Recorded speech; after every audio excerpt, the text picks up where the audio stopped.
नमस्कार बच्चों, कैसे हैं आप सब। आशा करती हूँ आप सभी अच्छे होंगे, स्वस्थ होंगे, खुश होंगे और अपनी पढ़ाई भी अच्छे से कर रहे होंगे। जैसा कि आप सभी जानते हैं, मैं हूँ आपकी हिंदी की अध्यापिका और मैं स्वागत करती हूँ आप सभी का आईसीटी वर्चुअल क्लासरूम में। और आज हम यहाँ पर एकत्रित हुए हैं पढ़ने के लिए क्लास 10th की हिंदी।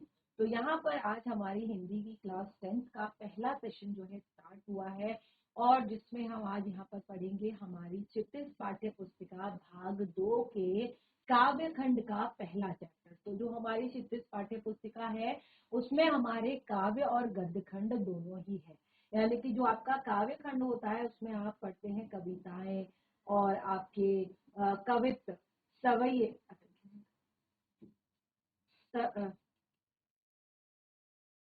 सवैये, पद और आपके दोहे, छंद और ये सारी चीजें आप पढ़ते हैं। गजल, शायरी, ये आप अपने काव्य खंड में पढ़ते हैं। और गद्य खंड में आप पढ़ते हैं कहानियां, कोई भी यात्रा वृतांत, कोई भी संस्मरण, कोई भी रिपोर्ट, निबंध, इस तरह की चीजें आप पढ़ते हैं गद्य खंड में। तो हम यहाँ पर शुरू करने जा रहे हैं सबसे पहले अपनी 36 पाठ्य पुस्तिका भाग 2 के काव्य खंड का पहला चैप्टर जो है सूरदास के पद। तो ये चैप्टर जो है सूरदास के पदों को यहाँ पर दिखाता है।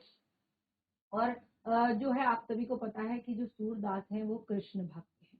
तो यहाँ पर उनके जो पद हैं उनमें कृष्ण की भक्ति को दिखाया गया है और ये भक्ति दिखाई गई है, ये पद जो है बताए गए हैं किस टाइम के, जब श्री कृष्ण जो है युवा अवस्था में आ गए थे और वो यहाँ पर वृंदावन को छोड़कर जो है मथुरा चले गए थे। और जब वो यहाँ पर से जो है मथुरा चले गए तो उस टाइम पे सारी जो गोपियां हैं और वो दुखी हो गई, बहुत ज्यादा परेशान हो गई। और वो अपना दुख जो है वो किस तरह से व्यक्त कर रही हैं आप, क्योंकि श्री कृष्ण जो है अब उनको संदेश देना चाहते, कहना चाहते हैं कि अब तुम अपना मन जो है अपने काम काज में लगाओ, अपना मन जो है काम काज में लगाओ, अब योग में लगाओ, साधना में लगाओ, इस तरह से विरक्त ना रहो।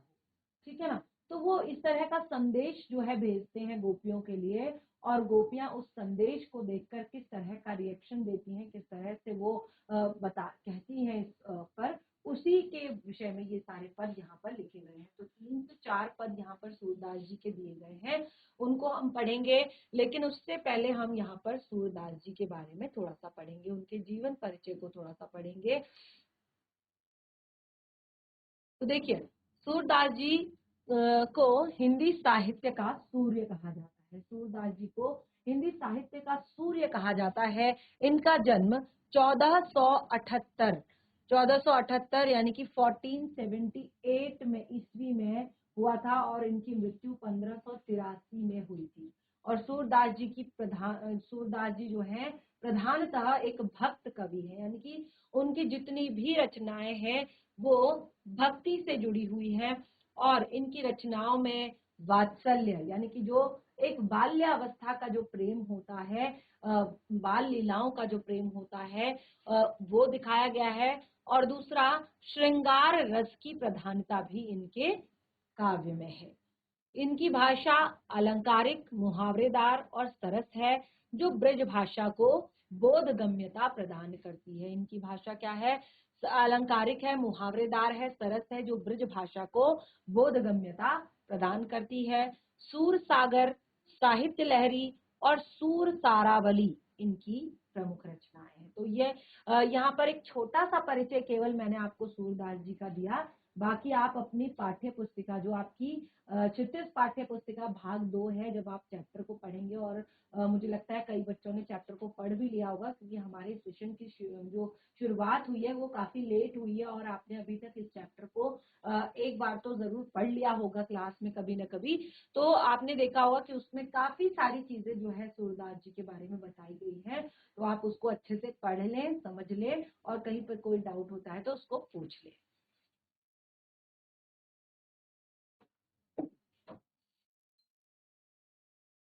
तो देखिए, यहाँ पर हमने सूरदास जी के बारे में पढ़ा और ये कुछ चित्र जो है यहाँ पर सूरदास जी के दिखाए गए हैं, जो कि आपको आपके लिए। तो हम यहाँ पर पहला पद जो है स्टार्ट करेंगे। तो जैसे मैंने क्या बताया आपको कि ये कब है, ये गोपियों की जो विरह वेदना है, यानी कि जब गोपियां जो है श्री कृष्ण के दुख में कि वो चले गए हैं उन्हें छोड़कर, और अब वो एक तरह से उन्होंने आश्वासन दिया था कि वो आएंगे, वो जरूर वापस आएंगे, और अब उस आश्वासन को टूटता हुआ उनको नजर आ रहा है कि ऐसा लग रहा है कि ये जो एक भरोसा उन्होंने दिया था कि मैं आऊंगा, जरूर वापस आऊंगा, लेकिन वो नहीं आए हैं, क्योंकि उन्होंने जो है उद्धव के द्वारा यहाँ पर संदेश भेजा है गोपियों के लिए। तो अब देखिए, क्योंकि गोपियां आपको पता है कि श्री कृष्ण से कितना अधिक प्रेम करती हैं, उनकी बांसुरी से कितना अधिक प्रेम करती हैं। जब भी श्री कृष्ण की बांसुरी बजती है, जब श्री कृष्ण की मुरली बजती है, तो सारी की सारी गोपियां जो है अपना काम काज छोड़कर, अपना घर बार परिवार छोड़कर उनकी बांसुरी की धुन सुनने के लिए आ जाती हैं और उसमें मंत्र मुग्ध होकर नृत्य करने लगती हैं। तो एक तरह से वो सब कुछ अपना कृष्ण को मान चुकी हैं, और अब वो कृष्ण के बगैर नहीं रह सकती हैं। तो जब कृष्ण जो है जा रहे थे मथुरा को, तो वो कहकर गए थे कि वो जरूर वापस आएंगे, वो उनसे मिलने के लिए जरूर आएंगे और फिर से उन्हें बांसुरी की वो तान सुनाएंगे। लेकिन आज जब उद्धव का ये संदेश उनके पास आया है, यानी कि कृष्ण का ये संदेश उद्धव के हाथों उनके पास आया है, तो वो किस तरह से जो है अपना अपनी जो बात है वो रख रही हैं, अपने दुख को व्यक्त कर रही हैं, अपने विरह की वेदना को व्यक्त कर रही हैं। तो ध्यान से समझिएगा, बहुत ही ज्यादा इंटरेस्टिंग पद है हमारा, ऊधो तुम हो अति बड़भागी। क्या कहती हैं गोपियां? गोपियां कहती हैं कि ऊधो तुम हो अति बड़भागी, अपरस रहत स्नेह तगाते, नाहिन मन अनुरागी। तो देखिए, उद्धव जो है वो श्री कृष्ण का दूत बनकर गोपियों के लिए संदेश लेकर आए हैं, क्योंकि अब कृष्ण जो है लौटने की स्थिति में नहीं है, तो वो गोपियों को समझाना चाहते हैं कि अब जो है संसार में जो मेन चीज है वो है कर्म, कि अब तुम यहाँ पर कर्म करो, बिल्कुल अपना ध्यान जो है साधना में लगाओ, योग में लगाओ, पूजा पाठ में लगाओ और अपना कर्म करते रहो। तो ये वो कह रहे हैं, और वो ये संदेश उन्होंने ये संदेश भेजा है उद्धव के हाथों। तो उद्धव ने जब ये गोपियों को ये संदेश सुनाया, श्री कृष्ण का जो संदेश है वो सुनाया, तो अब क्योंकि गोपियां जो है उनको कोई फर्क नहीं पड़ता कि क्या उद्धव क्या संदेश लेकर आए हैं, क्या नहीं लाए हैं, क्योंकि जैसे मैंने कहा ना, वो पूरी तरह से समर्पित हैं कृष्ण के प्रति। तो वो क्या कहती हैं उद्धव से, ध्यान से सुनिएगा कि उद्धव जो है इस तरह से गोपियों को संदेश दे रहे हैं। तो कहती हैं कि उद्धो तुम हो अत बड़भागी, उद्धव तुम बड़े ही भाग्यशाली हो। बड़भागी यानी कि बड़े भाग वाला, भाग्यशाली। क्योंकि क्यों कह रही है, देखिए कि उद्धो तुम हो अति बड़भागी, अति यानी कि बहुत भाग्यशाली हो, अपरस रहत स्नेह तगाते, नाहिन मन अनुरागी, कि तुम स्नेह प्रेम सरोवर में रहते हो, तुम प्रेम सरोवर के साथ रहते हो, तुम अपरस रहत स्नेह तगाते, नाहिन मन अनुरागी, कि तुम हमेशा प्रेम, श्री कृष्ण को जो है एक प्रेम का पुंज माना गया, कि वो बिल्कुल सबको प्रेम फैलाते हैं, सब में प्रेम बांटते हैं। तो यहाँ पर गोपियां कह रही हैं उद्धव से, हे उद्धव तुम तो बड़े ही भाग्यशाली हो, क्योंकि अपरस रहत स्नेह तगाते, तुम स्नेह के ऐसे धागे के साथ रहकर, ऐसे बंधन में रहकर, नाहिन मन अनुरागी, कि तुम्हारे मन में जरा सा भी अनुराग उत्पन्न नहीं हुआ, जरा सा भी प्रेम उत्पन्न नहीं हुआ, कि क्योंकि वो तो साक्षात प्रेम का एक पुंज है, और उनके पास रहकर तुम्हें जरा सा भी प्रेम की अनुभूति नहीं हुई, जो तुम प्रेम को समझ नहीं पा रहे हो और तुम इस तरह की बातें हमें सुना रहे हो। क्योंकि अगर तुम जरा सा भी हमारे प्रेम को समझते, यानी कि अगर तुम प्रेम में जरा सा भी डूबे रहते, अगर तुम प्रेम का जो है जरा सा भी तुमसे कोई कनेक्शन होता, तो शायद तुम हमें ये बात कह नहीं पाते। ठीक है ना, क्योंकि जो प्रेम करता है इंसान वही इस चीज को जानता है। तो कहती हैं अपरस रहत स्नेह तगाते, नाहिन मन अनुरागी। क्या कहती हैं? पुरैन पात रहत जल भीतर, तारस देह न लागी। तुम्हारी स्थिति तो बिल्कुल वैसी है जैसे पुरैन पात रहत जल भीतर, तारस देह न लागी। जो कमल के पत्ते होते हैं बड़े बड़े, वो हमेशा पानी में रहते हैं, हमेशा जल के अंदर रहते हैं। तारस देह न लागी, लेकिन एक बूंद भी उन पर जल की टिक नहीं पाती है। उसी प्रकार तुम हो, तुम हर क्षण हर पल हमेशा श्री कृष्ण के साथ रहते हो, श्री कृष्ण के आसपास रहते हो, श्री कृष्ण के काम करते हो, लेकिन फिर भी तुम्हें जरा सा भी उनसे कोई अनुराग नहीं हुआ, कोई प्रेम नहीं हुआ, उनके प्रेम में तुम नहीं पड़े। तो ये तो वही बात हो गई कि ज्यों जल माहि तेल की गागरी, बूंद न ताको लागी। कि जिस प्रकार तेल लगी हुई गागर को हम यदि जल में डुबोएंगे और फिर उसको जल से बाहर निकालेंगे तो बिल्कुल भी उस पर पानी की बूंद नहीं टिकी हुई होगी। तो तुम्हारी स्थिति तो ऐसी है कि तुम्हारे चारों तरफ तो प्रेम ही प्रेम है, ठीक है ना। तो ऐसे में भी तुम तो बिल्कुल उस चिकने घड़े के समान, कहते हैं ना चिकना घड़ा, जिस पर बिल्कुल तेल मल दिया हो, तो तुम तो बिल्कुल उस चिकने घड़े के समान हो गए हो कि जिस पर एक बूंद पानी की नहीं लगती, भले ही उसको पानी में क्यों न डुबा दिया जाए। जो जल माहि तेल की गागरी, बूंद न ताको लागी। प्रीति पाँव में प्रीति में नदी में पाँव न बोरियो, दृष्टि न रूप परागी। कितनी सुंदर पंक्तियां कहती हैं और किस तरह से उलाहने दे रही है। एक तरह से वो क्या कर रही है, उद्धव को उलाहने दे रही है, यानी कि वो उद्धव को कह रही है कि किस तरह के व्यक्ति हो तुम, कैसे इंसान हो तुम, कि जो साक्षात प्रेम की नदी में डुबकी लगाने के बाद भी सूखा सूखा वापस आता है। कहती है प्रेम नदी में पांव न बोरियो, लगता है कि तुमने अभी प्रेम रूपी नदी में पांव तक नहीं डाला है। प्रेम नदी में पांव न बोरियो, दृष्टि न रूप परागी। और तुम्हारी दृष्टि में ये सब चीजें तुम्हें दिखाई नहीं दे रही है। यानी कि वो एक तरह से बहुत ज्यादा उसका मजाक बना रही है कि ऐसा कैसे हो सकता है जो श्री कृष्ण के पास रहे। जैसे यहाँ पर कहा अपरस रहत स्नेह तगाते नाहिन मन अनुरागी, जो हमेशा स्नेह के धागों में बंधा हुआ रहता है तो उसके मन में एक रत्ती भी अनुराग पैदा नहीं हुआ। जिस प्रकार जो कमल का पत्ता है वो हमेशा जल में रहता है लेकिन उसकी देह पर एक बूंद भी जल की नहीं टिकती, जिस प्रकार जो तेल लगा हुआ एक जो घड़ा है उसको यदि पानी में डुबाया जाए तो एक बूंद भी उस पर नहीं लगती, इसी प्रकार प्रीत नदी में पांव न बोरियो, प्रेम की नदी में अभी तक शायद तुमने पांव न डाला है। दृष्टि न रूप परागी, अभी तुम्हारी दृष्टि ने उनके रूप को शायद पहचाना नहीं है। लेकिन अपने आप के लिए क्या कहती है, देखिए पहले तो बहुत सारे उलाहने दे रही है उद्धव को, बहुत सारे उलाहने दे रही है, कैसे हो तुम, ठीक है ना, बहुत सारे की ऐसा है वैसा है ऐसा है वैसा है कहकर उनको बहुत ज्यादा ताने दे रही है, उलाहने दे रही है। और लास्ट में क्या कहती है, सूरदास अबला हम भोरी, अपने आप के लिए कहती है कि हम वो अबला नारी है, हम उस तरह की अबला नारी हैं, गुड़ चाटी ज्यों पागी। जिस प्रकार जो है, जो गुड़ पर, अगर गुड़ को आप कहीं पर जो है खुले में रख दो तो अगले 5 मिनट बाद कहीं ना कहीं से चींटियां आकर उस पर चिपक जाएंगी। और 1 दिन 2 दिन अगर आपका गुड़ ऐसी ही खाली रहता है, खुला रहता है, तो वो क्या हो जाएगा, पिघल जाएगा।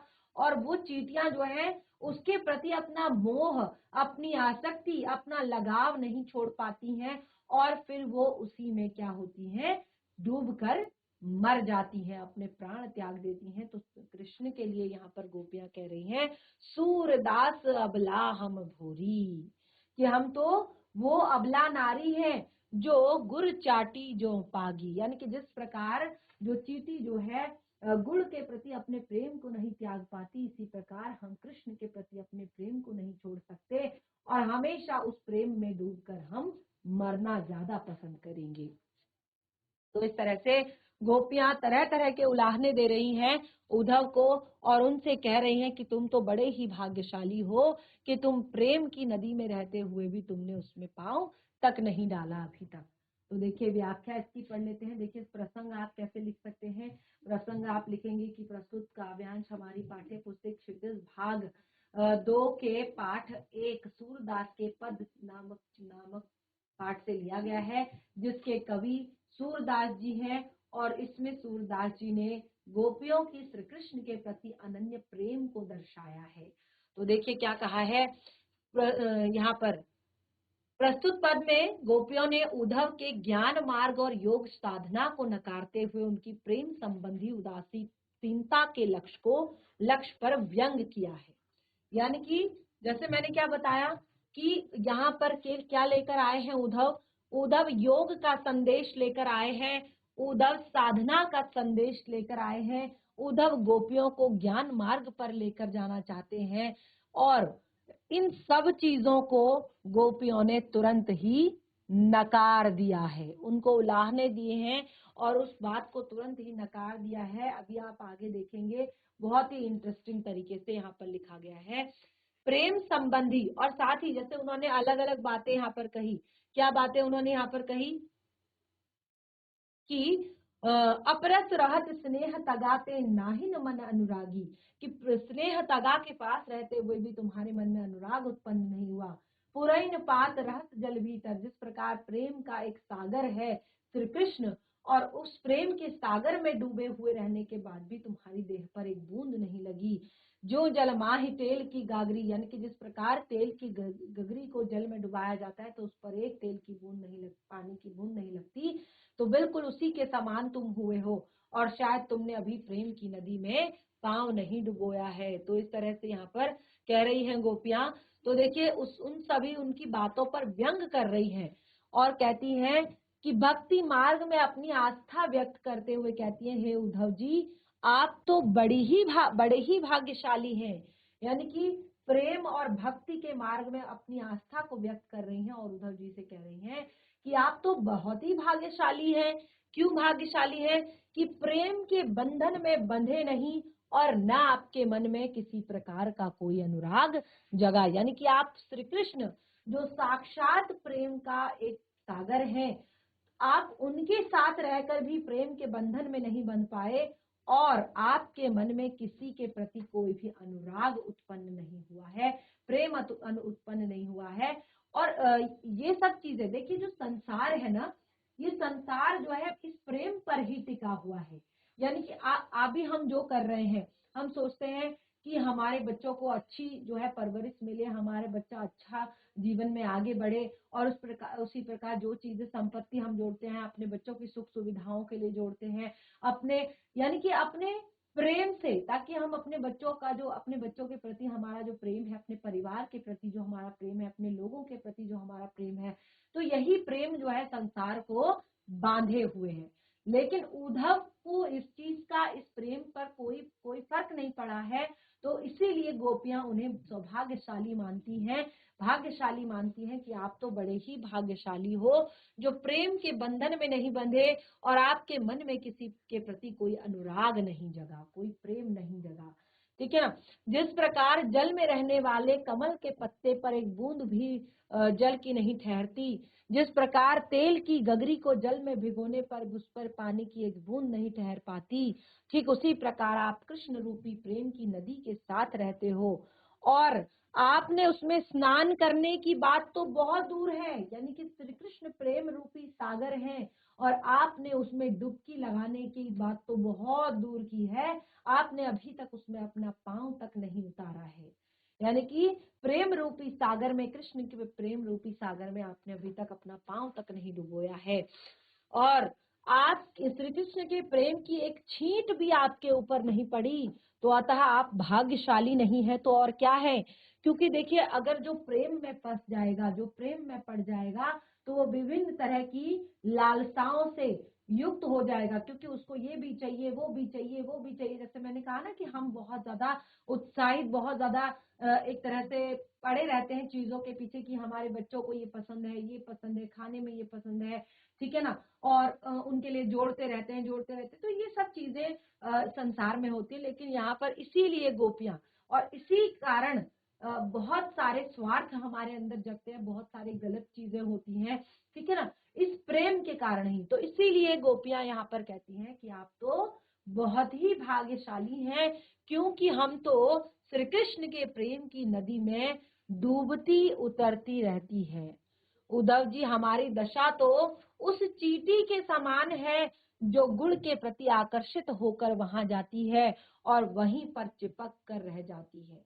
और फिर एक टाइम ऐसा आता है कि वो चाहकर भी अपने आप को अलग नहीं कर पाती और अपनी अंतिम सांस तक वहीं पर चिपके हुए रहती है। यानी कि जिस प्रकार एक चींटी का गुड़ के प्रति स्नेह है, बिल्कुल उसी प्रकार का चींटियां जो है अपना स्नेह व्यक्त कर रही हैं श्री कृष्ण के लिए।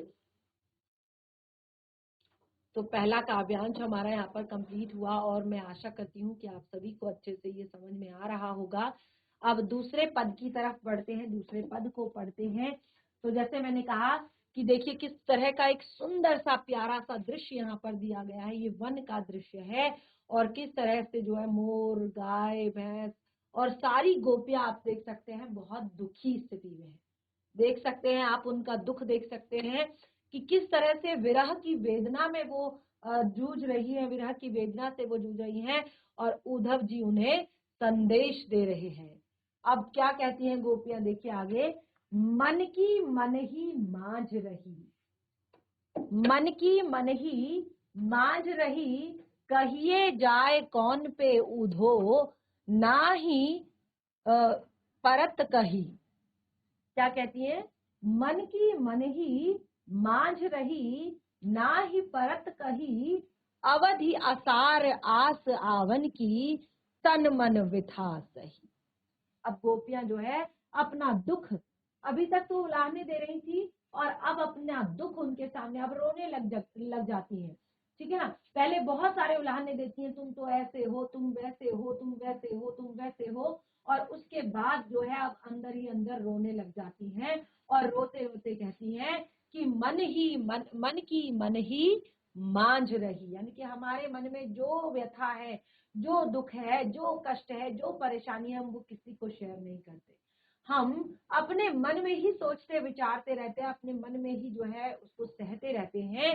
कहती है कहिए जात कौन जाए कौन पे उधो, ना ही परत कही, कि किस पे कहें, हे उद्धव अपने इस दुख को, अपने इस कष्ट को, अपनी इस पीड़ा को हम किसको कहें, ये किसी से कही नहीं जाती। अवधि आस असार आस आवन की, तन मन बिथा सही। क्योंकि अब तो लग रहा था कि काफी टाइम बीत गया है, अब तो आ जाएंगे, अब तो आ जाएंगे, अब तो आ जाएंगे, अब तो आ जाएंगे, ये सोचकर जो है तन मन की जो व्यथा है, जो दुख है, वो हम अभी तक सहते आ रहे थे। यानी कि कोई बात नहीं, आज नहीं आए तो एक आशा थी हमारे मन में। इंसान जो है इच्छा आशा पर जीवित रहता है, तो उनके अंदर एक आस थी कि वो आएंगी। अवधि आसार आस आवन की, तन मन विथा सही।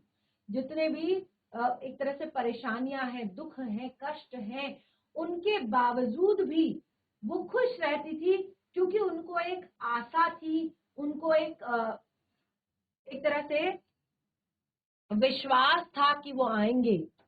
अब इन जोग संदेशन सुनी सुनी, विरह न विरह दही। अब देखिए कितनी सुंदर पंक्तियां हैं कि अभी तक तो हम आस लगाए हुए बैठे थे कि कृष्ण आएंगे, श्री कृष्ण आएंगे, अभी तक हम ये आस लगाकर बैठे थे। लेकिन अब इन जोग संदेशन सुनी सुनी, विरह न विरह दही, क्योंकि उन्होंने योग का संदेश यहाँ पर दिया, साधना का संदेश यहाँ पर गोपियों को दिया। तो गोपियां क्या कहती हैं कि अब इन जोग संदेशन सुनी सुनी, विरह न विरह दही। एक विरहा जो है, उसको एक दुख से पीड़ित हुई जो महिला है, गोपी है, वो कहती है कि अब आपके इन जोग, क्योंकि अभी तक हमने आशा लगा रखी थी, एक आस थी हमारे मन में कि आप आएंगे, लेकिन अब हमने क्या किया है, अवधि आसार आसावन की, तन मन व्यथा सही। तब तक तो केवल तन मन की व्यथा सहती थी, अब कहती है अब इन जोग संदेशन सुनी सुनी, विरह न विरह दही। अब तुम्हारे इसके ऊपर से तुम्हारे ये योग के संदेश सुनकर हमें और ज्यादा, यानी कि जो विरहन थी उसको और ज्यादा विरह दही, दही यानी कि बढ़ना, उनका दुख, उनका कष्ट, उनकी परेशानियां और उनका जो कृष्ण के प्रति प्रेम है, वो सब कुछ बढ़ गया था और ज्यादा बढ़ गया था। विरह न विरह दही, चाहत हुती गुहार जहित ते, उतते धार वही, सूरदास अब धीर धरही, क्यों मरजाद न लही। तो देखिए क्या यहाँ पर कहा है कि अब ते जोग संदेशन सुनि सुनि विरह न विरह दही चाहती हूति गुहारी गुहारी जतही ते उत ते धार बही। वो कहती हैं कि अब आपके इन योग संदेशों को सुनकर हमें और ज्यादा दुख हो रहा है, हमारी जो विरह है, हमारा जो दुख है वो और ज्यादा बढ़ रहा है। चाहती हुति गुहार जतिहते, जहां से हम चाहते हैं कि गुहार लगाएं उतते धार वही। सूरदास अब धीर धरही क्यों मरजाद न लही। आगे की बात कहती हैं कि सूरदास अब धीर धरही क्यों मरजाद न लही। सूरदास जी कहते हैं कि अब तुम्हें धैर्य रखना चाहिए, थोड़ा सा धैर्य तुम्हें रखना चाहिए। यहाँ पर बताते हैं किस तरह से वो योग के संदेशों को जो है कहती है कि इससे तो और ज्यादा हमारा दुख जो है बढ़ रहा है, और एक तरह से हम जो भी चाहते हैं वो कुछ भी नहीं हो रहा है। तो देखिए क्या कहते हैं यहाँ पर, जैसे मैंने आपको बताया श्री कृष्ण जो है जब अपने मित्र उद्धव को संदेश सुना, उद्धव का संदेश, जो उद्धव है वो अपने मित्र श्री कृष्ण का संदेश जब वो सुनाते हैं, क्या संदेश सुनाते हैं कि अब वो आ नहीं सकते, यानी कि अब वो आ नहीं सकते। और ये बात सुनकर गोपियों का हृदय मचल उठता है और वो अधीर होकर उद्धव से कहती है, यानी कि जब उन्होंने ये बात, देखिए शुरुआत में आते ही कोई भी ऐसी बात नहीं करनी है ताकि कोई भी परेशान ना हो इंसान। तो कृष्ण ने भी थोड़ी देर में मित्र उद्धव जी का जो संदेश लेकर वो वहां पर आ गए। और क्या संदेश लेकर आए यहाँ पर, तब गोपियों का हृदय मचल उठता है, अधीर होकर उद्धव से कहती है, यानी कि फिर जब गोपियां वहां आसपास होती हैं तो वो इस संदेश को जब सुनती हैं तो वो अधीर हो गई होती हैं इससे, और वो क्या कहती हैं कि इसको एक तरह से उनका जो मन है वो मचल उठता है, उनका दुख जो है वो बढ़ जाता है। तो कहती हैं, हे उद्धव जी, हमारे मन की बात तो हमारे मन में ही रह गई है। क्या कहा था, मन की मन ही मांझ रही, यानी कि जो मन में बात है वो बस मन के अंदर ही घूम रही है, किसी से शेयर नहीं किया जा सकता।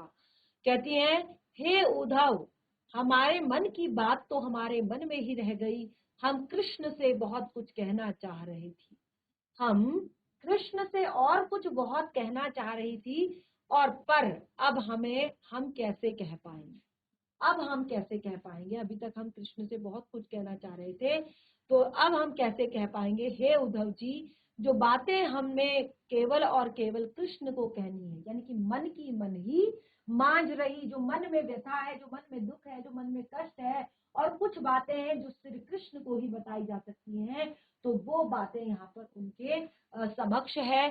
तो कहती हैं कि हम श्री कृष्ण से बहुत कुछ कहना चाह रहे थे, पर अब हम कैसे कह पाएंगे। उधर उद्धव जी कहते हैं कि हे उद्धव, जो बात हमें केवल और केवल श्री कृष्ण, यानी तभी कहा है ना कि मन की मन ही मांझ रही, यानी कि जो मन में बात है ना उसको अंदर ही अंदर, अंदर ही अंदर, अंदर ही अंदर घुमा रही है, किसी से कह तो पाती नहीं है। तो कहती हैं कि जो हमारे मन में बात है वो हम केवल और केवल श्री कृष्ण से कहना चाहते हैं, यानी कि हम कृष्ण से केवल अपने मन की बात कहना चाहती हैं, उन बातों का किसी और को संदेश, उन बातों को किसी और को कहकर संदेश नहीं भेज सकते। यानी कि वो कहती हैं कि जो बातें हम उनसे कहना चाहते हैं कृष्ण से, तो उसको आप किसी और के हाथों हम कैसे उसको भेजें। ठीक है, तो श्री कृष्ण ने जाते समय कहा कि काम समाप्त करके वे जल्दी ही लौटेंगे, हमारा तन मन और उसके वियोग में दुखी है, फिर भी हम उनको वापस के समय का इंतजार कर रहे थे। तो यहाँ पर बताते हैं सूरदास जी कि जिस टाइम पे उनके जो, जैसे यहाँ पर मैंने बताया श्री कृष्ण ने जाते समय कहा था कि काम समाप्त करके वो जल्दी लौट जाएंगे, किसने कहा था, कृष्ण ने। जब कृष्ण जो है गोकुल गए थे तो उन्होंने गोपियों को एक दिलासा दिया था कि जैसे ही वहां पर काम खत्म होगा हम तुरंत यहाँ पर वापस आ जाएंगे।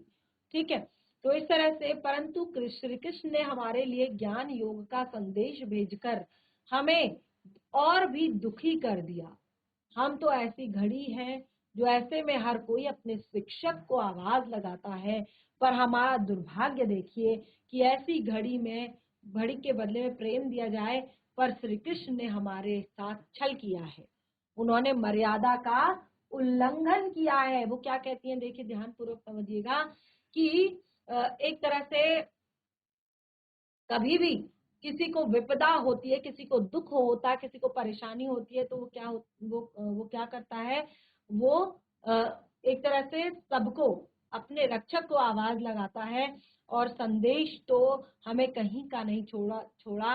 हे उद्धव जी, आपका जो संदेश है वो हमें समझ नहीं आया है कि ऐसी घड़ी में जिसे हम पुकारना चाहती हैं, यानी कि जैसे मैंने कहा ना कि ऐसी घड़ी में जैसे वो पुकारना चाहती हैं, जिससे वो बहुत अधिक प्रेम करती हैं, ऐसे में हे उद्धव जी, प्रेम की मर्यादा है कि प्रेम, अतः हमारा धैर्य, प्रेम की मर्यादा है, प्रेम के बदले प्रेम दिया जाए, पर कृष्ण ने हमारे साथ छल किया है।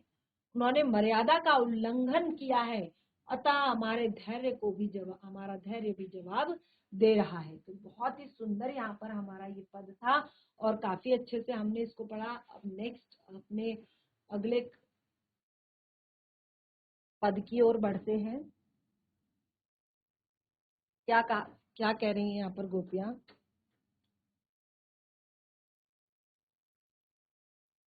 बहुत ही सुंदर पंक्तियां हैं।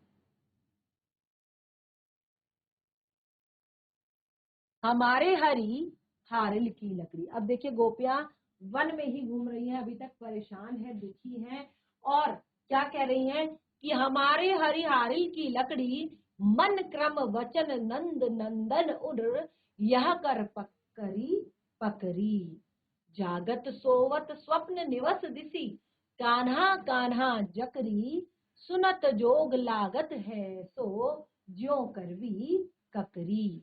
तो यहाँ पर क्या कहा है, अब गोपियां जो है श्री कृष्ण के बारे में यहाँ पर बताती हैं, कहती हैं कि हमारे हरि, हमारे भगवान, हमारे प्रभु तो बिल्कुल श्री कृष्ण ही है। क्यों है? क्योंकि वो उस हारिल की जो है लकड़ी के समान हमारे लिए है। जिस प्रकार एक छोटा सा हारिल पक्षी होता है, वो अपने हाथ में एक तिनका लेकर हमेशा घूमता है, एक तिनका उसके हाथ में हमेशा रहता है, और वो उस तिनके को लेकर चल रहा है। तो यहाँ पर जो है हाँ, किस तरह से आप देखेंगे कि हमारे हरि हारिल की लकड़ी, हमारे हरि क्या है, वो हारिल की लकड़ी के समान है। मन क्रम वचन नंद नंदन उर, यह दृढ़ करी पकरी। मन कर्म वचन नंद नंदन उर, यह कर करी पकरी, सोवत जागत स्वप्न निवस दिसी। जब इतना ज्यादा हो जाएगा, ठीक है ना, तो क्या होगा, जाहिर सी बात है कि नींद आने लगेगी। सोवत जागत सोवत स्वप्न दिवस निसी, कान्हा कान्हा जकरी, सुनत जोग लागत है सो। बहुत ही इंटरेस्टिंग पंक्ति, सुनत जोग लागत हो ऐसो, ज्यों करवी ककरी। तो इस प्रकार गोपियों ने यहाँ पर श्री कृष्ण को हारिल की लकड़ी के समान बताया है। और जिस प्रकार एक हारिल पक्षी हमेशा अपने पंजों में एक लकड़ी दबाता है, उसका रीजन क्या है, उसका रीजन है सेफ्टी, सुरक्षा के लिए। ठीक है, वो अपने हाथ में जो है एक धागा छोटा सा, एक लकड़ी छोटी सी पकड़कर रखता है। जागत सोवत स्वप्न निवस दिसी, कान्हा कान्हा जकरी, सुनत जोग लागत है सो। अब देखिए जोग की बात कही कि जोग कैसा लगता है, सुनत जोग लागत हो ऐसो, ज्यों करवी ककरी, यानी कि आप उसका एक घूंट पिएंगे आपको बहुत ज्यादा कड़वा लगेगा। तो इस तरह से हमने यहाँ पर आज 3 काव्यांश पढ़े, और जिसमें से 2 काव्यांशों की हमने व्याख्या भी कर दी थी, और जो लास्ट हमारा काव्यांश है इसकी व्याख्या हमने यहाँ पर नहीं की है। तो बिल्कुल नेक्स्ट सेशन में जो है तैयार रहे अच्छे से पढ़ने के लिए, अच्छे से समझने के लिए। और अभी तक जो 2 काव्यांश पढ़े हैं, इनमें कोई भी डाउट होता है तो उसे नेक्स्ट सेशन में जरूर। तो इस तरह से आज का सेशन हमारा यहीं पे समाप्त होता है। इसके लिए धन्यवाद। आपका दिन शुभ।